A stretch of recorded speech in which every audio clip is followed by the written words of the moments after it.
Welcome to the fourth episode of let's get real. आज मैं हूं आपकी होस्ट दिया गुप्ता। आज हमारे साथ एक बेहद टैलेंटेड लेखिका वंदना कुमार रायजादा जी जुड़ी हैं, जिन्होंने दोहो, कविता और गजल के द्वारा अपनी एक अलग पहचान बनाई है। उन्होंने अपने पिता महाकवि डॉक्टर कुंवर बेचैन जी की 2 किताबों को भी पब्लिश करवाया है। तो चलिए बिना किसी देरी की मिलते हैं वंदना कुमार रायजादा जी से और जानते हैं उनके सफर के कुछ खास किस्से। वंदना जी, सबसे पहले तो आप हमें बताइए कि आपका कविता के करियर में कैसे आपको क्या प्रेरणा मिली कि आपने लिखना स्टार्ट किया? हाँ, मैं जब से पैदा हुई तो जब बचपन से ही देखा कि फादर जो मेरे थे महाकवि डॉक्टर कुंवर बेचैन जी, तो उनको हमेशा मैंने कविताएं लिखते, गीत गाते यही देखा। और साहित्य के क्षेत्र में उनका काफी रुचि थी। तो उन्हें देख के मुझे भी लगा कि कुछ मुझे भी कुछ ऐसा क्रिएटिव करना चाहिए। तो जब मैं स्कूल में पढ़ती थी तो वहाँ पत्रिका छपती थी, अच्छा। मैगजीन। तो उसमें मैडम ने बोला कि भाई अपनी मैगजीन के लिए कोई कविता लाओ, लेकिन वो स्वरचित होनी चाहिए, अपनी लिखी हुई। अच्छा।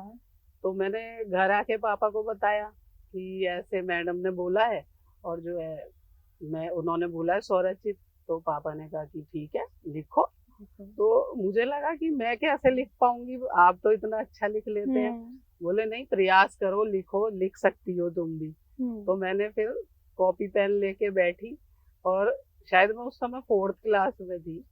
तो मैंने एक ऐसे मैगजीन के लिए बच्चों जैसी कविता लिखी, जिसकी मुझे अभी भी 2 लाइन याद है बस, और बाकी नहीं याद। मैं बोलना जरूर चाहूंगी वो लाइन। नील गगन में चंदा चमके, नील गगन में फूल खिले।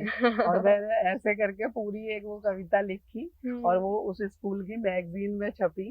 तो तब से ही मुझे लगा कि हाँ, मैं भी कुछ कर सकती हूँ।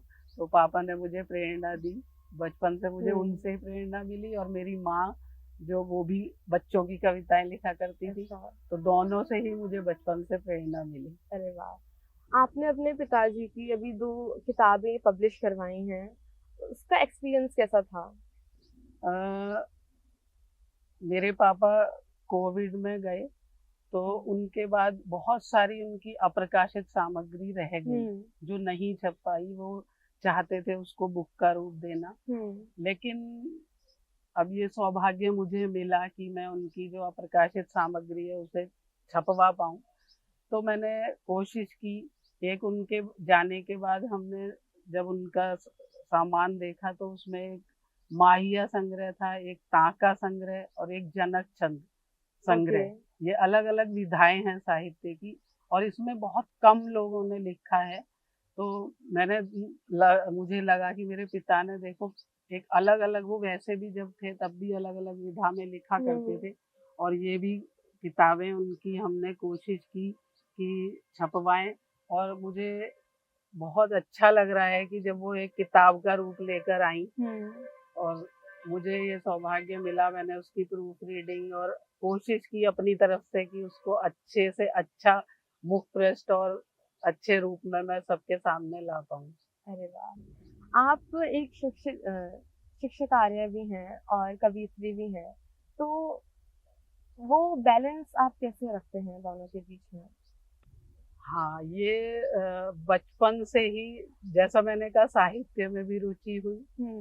लेकिन मुझे बचपन से शिक्षिका बनने का भी शौक था। मैंने सोचा था कि मैं बड़े होकर टीचर ही बनूंगी, और मुझे ईश्वर ने जो मैंने चाहा वो मैं बन पाई, ये और अच्छा मेरा सौभाग्य है। तो बच्चों के साथ भी मैं ड्राइंग टीचर हूँ, तो वहाँ भी क्रिएटिव माहौल है। तो मुझे बड़ा अच्छा लगता है कि मैं बच्चों के साथ वहाँ क्रिएटिव काम करती हूँ। तो वहाँ मुझे और एक नई नई विषय मिलते हैं अपनी कविताओं के लिए भी, और पेंटिंग के लिए भी। तो बहुत मजा आता है कि दोनों काम एक क्रिएटिव हैं, तो दोनों में बैलेंसिंग इसलिए भी हो पाती है। हाँ जी। आप कोई आपके दिल के बहुत करीब कोई कविता या कुछ आप सुनाना चाहेंगे? मेरी हाँ। मैं अपने फादर की जरूर सुनाऊंगी 4 पंक्तियां। जो गीत उनका मुझे बहुत ही पसंद था बचपन से, और उसकी धुन भी, और शायद जब मैं छोटी-सी थी तो मुझे शब्दों का ज्ञान नहीं था, लेकिन मुझे उस गीत की ना धुन बहुत अच्छी लगती थी, तो मैं वो गीत बहुत गाती थी। अच्छा। तो एक गीत है, गीत वे सब तुम्हारे हुए जा रहे, गीत वे सब तुम्हारे हुए जा रहे, जो कि मेरे रहे थे यहाँ उम्र भर, हो न हो बात सच है, सुमुखी मान लो, हो न हो बात सच है, सुमुखी मान लो, लग गई लेखनी को तुम्हारी नजर, गीत वे सब तुम्हारे। तो इस तरह से जब मैं पापा की गीत सुना करती थी, तो मुझे लगता था मैं भी कुछ ऐसा ही अच्छा अच्छा कुछ लिखूं। और उन्होंने हमेशा पॉजिटिव थिंकिंग उनकी रही, उनके हर गीतों में एक पॉजिटिव थिंकिंग होती थी। तो मैंने उसी को लेकर मेरी कुछ 4 पंक्तियां हैं जो मैं कहना चाहूंगी कि हाँ जी। कभी भी कोई विषम परिस्थितियां भी आए तो हमें निराश नहीं होना चाहिए उसमें।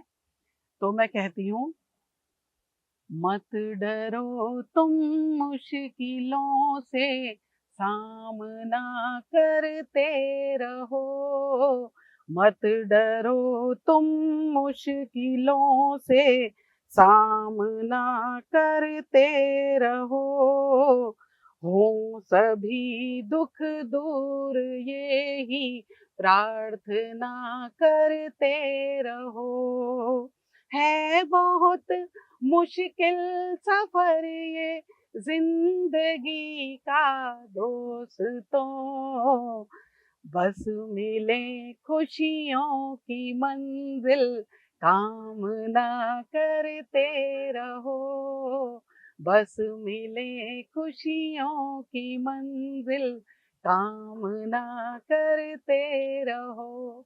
और ये पंक्तियां मुझे प्रेरणा देती हैं कि मैं अच्छे से अच्छा लिखूं और खुश रहूं और सकारात्मक मेरी सोच हो।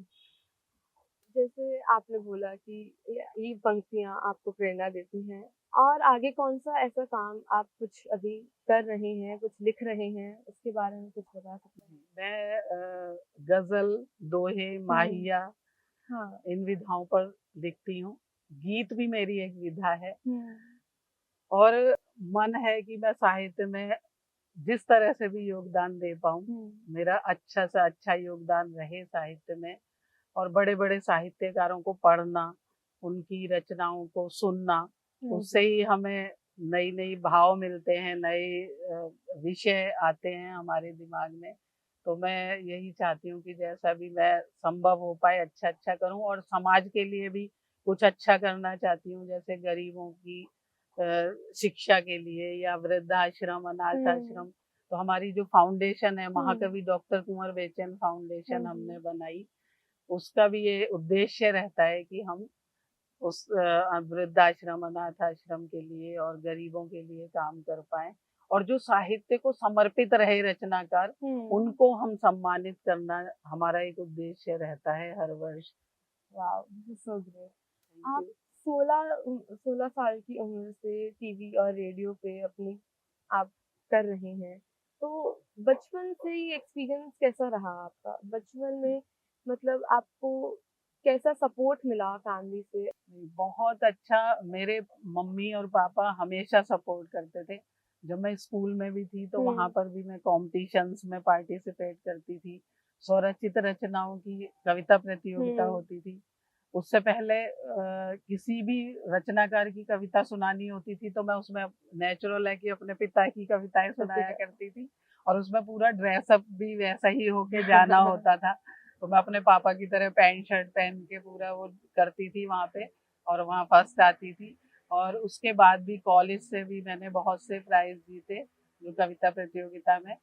और जब रेडियो से पहली बार खबर आई तो हुँ। बहुत मुझे भी आनंद सा महसूस हुआ कि हाँ, मैं रेडियो पर आज रिकॉर्डिंग। और मम्मी-पापा ने तो कभी रोका ही नहीं, हमेशा उन्होंने कहा जो तुम्हें अच्छा लगता है करो और उन्होंने मुझे बहुत इसमें हेल्प की। और अब जब शादी के बाद मैं अपनी ससुराल आई तो वहां पर भी मेरे जो इन लॉज थे या मेरे हस्बैंड हैं वो बहुत सपोर्टिव हैं। उन्हीं की सपोर्ट की वजह से शायद मैं कुछ आज मुकाम पे पहुंची हूँ साहित्य के। और अब मेरे बच्चे जब से बड़े हुए हैं वो भी मुझे बहुत प्रेरणा देते हैं कि मम्मी आप करिए और जो आपको अच्छा लगता है। और बहुत बहुत सपोर्ट पूरे परिवार की मेरे साथ रहती है, शायद मैं इसीलिए कुछ कर पाती हूँ। आप जो नए पोएट्स आ रहे हैं और जो नए लोग इस फील्ड में एंटर कर रहे हैं उनके लिए कुछ दो शब्द आप बोलना चाहेंगे? बिल्कुल, मैं ये कहना चाहूंगी जो नए रचनाकार हैं वो ऐसा नहीं है कि बस तुकबंदी करें और बस कविता हो गई। वो बड़े साहित्यकारों को पढ़ें, उनकी प्रोग्राम्स को सुने जाके और उनसे कुछ सीखने की कोशिश करें, क्योंकि कविता इतनी आसान नहीं होती। कविता जो है वो एक हमारे मन के भाव होते हैं, लेकिन हम उसको किसी एक कुछ पैरामीटर्स होते हैं हर चीज के, तो उसको हमें जानना जरूरी है, उसका गहन अध्ययन करें तब हम कुछ कहने का प्रयास करें। कविता तो सबसे ज्यादा ये है कि प्रिय जो हमारे अभी नए रचनाकार हैं वो लोग नए नए लोगों को सुने और किताबों को जितना पढ़ सकते हैं उनकी पुस्तकों को वो जरूर पढ़ें। अच्छा जी। कल कवि सम्मेलन था, उसमें इतना आपने करा था, उसके बारे में कुछ? कल हमारा प्यार के छींटे कार्यक्रम था, महाकवि डॉक्टर कुंवर बेचैन फाउंडेशन की ओर से। ये जब से मेरे फादर गए उसके बाद हमने ये संस्था बनाई थी और हमारा एक वार्षिक प्रोग्राम होता है। प्यार के छींटे शब्द भी हमने पापा के गीत से ही लिया। उनका एक गीत था, सूखी मिट्टी से कोई भी सूरत मूरत न कभी बन पाएगी, जब हवा चलेगी ये मिट्टी खुद अपनी धूल उड़ाएगी, इसलिए सजल बादल बनकर तू प्यार के छींटे देता चल। तो प्यार के छींटे शब्द उससे आया। और कल हमने जो कार्यक्रम किया उसमें हमारा प्रयास होता है, हमने 3 सम्मान पापा जी के नाम से रखे हैं। एक काव्य कुटुंब सम्मान, एक साहित्य ऋषि सम्मान और एक डॉक्टर महाकवि डॉक्टर कुंवर बेचैन साहित्य मनीषी सम्मान। तो ये 3 सम्मान हमारे उसमें होते हैं और हमारा प्रयास होता है उस वार्षिक प्रोग्राम में हम पापा जी का एक कोई भी संग्रह जो हम उनका रह गए हैं जो अप्रकाशित सामग्री, उसको लेकर एक संग्रह बना पाए और उसका लोकार्पण जरूर कराते हैं। और उसमें बहुत बड़े बड़े साहित्यकार आते हैं, तो बहुत अच्छा लगता है जब सब लोगों का साथ मिलता है, सब हॉल भरा हुआ होता है, तो लगता है कि हाँ हम कुछ कर रहे हैं साहित्य के लिए। बहुत अच्छा लगता है। धन्यवाद वंदना जी, हमें आपसे बात करके बहुत बहुत अच्छा लगा। बहुत बहुत धन्यवाद रिया और आपको आशीर्वाद। Thank you.